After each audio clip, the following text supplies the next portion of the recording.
สบายดีต่อสาวเนาะท่านผู้ชมเมื่อในวันที่24เดือน11 2019เนาะมาพูดโค้งเกี่ยวกับหลักสูตรฝ่ายเนาะใส่คุณประตูระบบ12 4ปี4ฮอกก่อน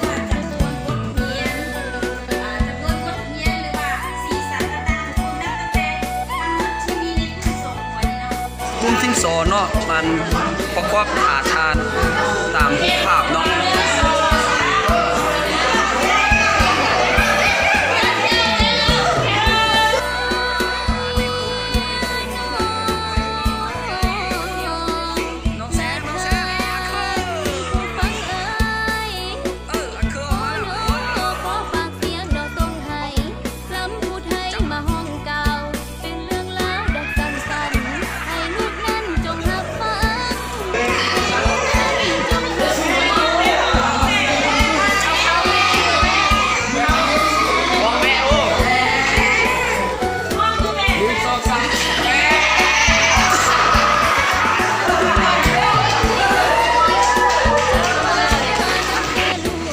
โดยได้รับการช่วยเหลือฐานะวิสังกัดจากรัฐบาลออสเตรเลียและสหภาพยุโรปเนาะตัวนี้เนาะเราซื้อมาเนาะฉะนั้นเฮาเป็นครูใหม่เฮาต้องได้ฝึกฝนหล่อล้อมเนาะให้ฮู้เนาะฉะนั้นมื้อนี้เฮามาฝึกอบรมเนาะก่อนอื่นมาขอขอบใจเนาะทำทีมงานเขาเนาะสนับสนุนเนาะรัฐบาลเขาเนาะรัฐบาลและประชาชนออสเตรเลียและสหภาพยุโรปเนาะกลุ่มที่1เอาบทที่4เด้ออาจารย์จ้ะ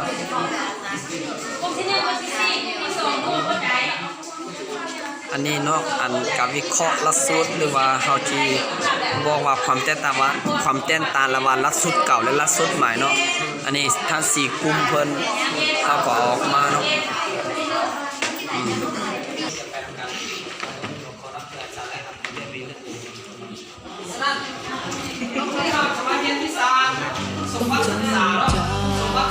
บ้านนามีศึกษาจากสักทีม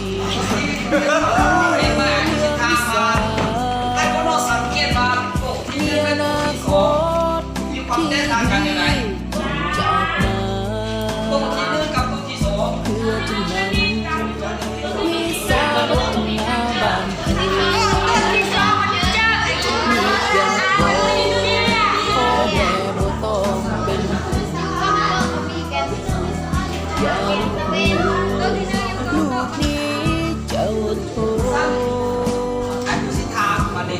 อดทนศึกษาหาเพียนหาเพียนเพียนผู้ใส่ตุ้มเป็นคุณที่ดี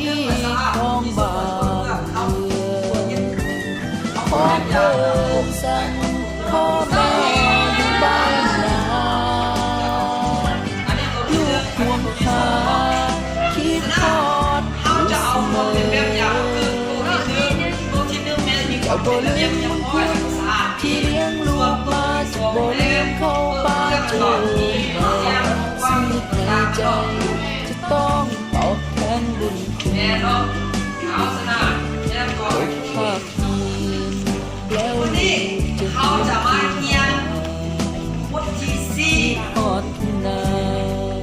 คือห่วงของเขาตอนนี้เขาคงสเปลี่ยนเพียงไปทั่วโลกว่าจะกลับมาขอเอาไปมา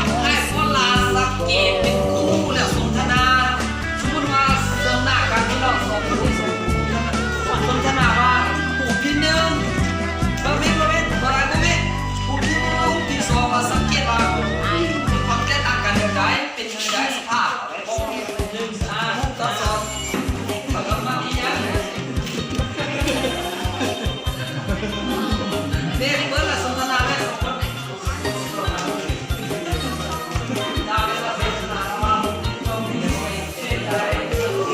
ผู้คนคงหู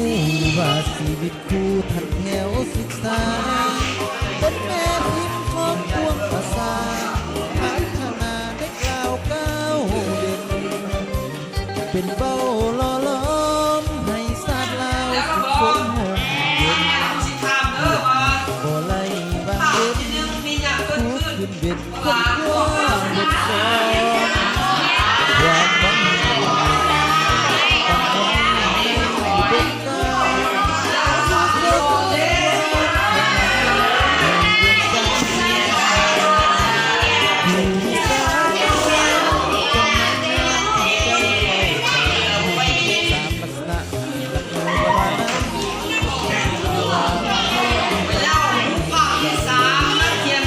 จะบอกไปใส่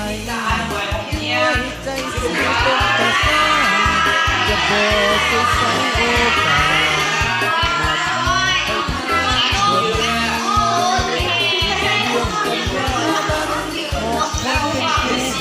ผู้ใดอาสาสมัครลุกขึ้นเบิ่งการอนามัยเนี่ยการอนามัยของเฮียนเนี่ยหน้าที่ของใคร ก้าวผ่านด้วยความเข้มแข็ง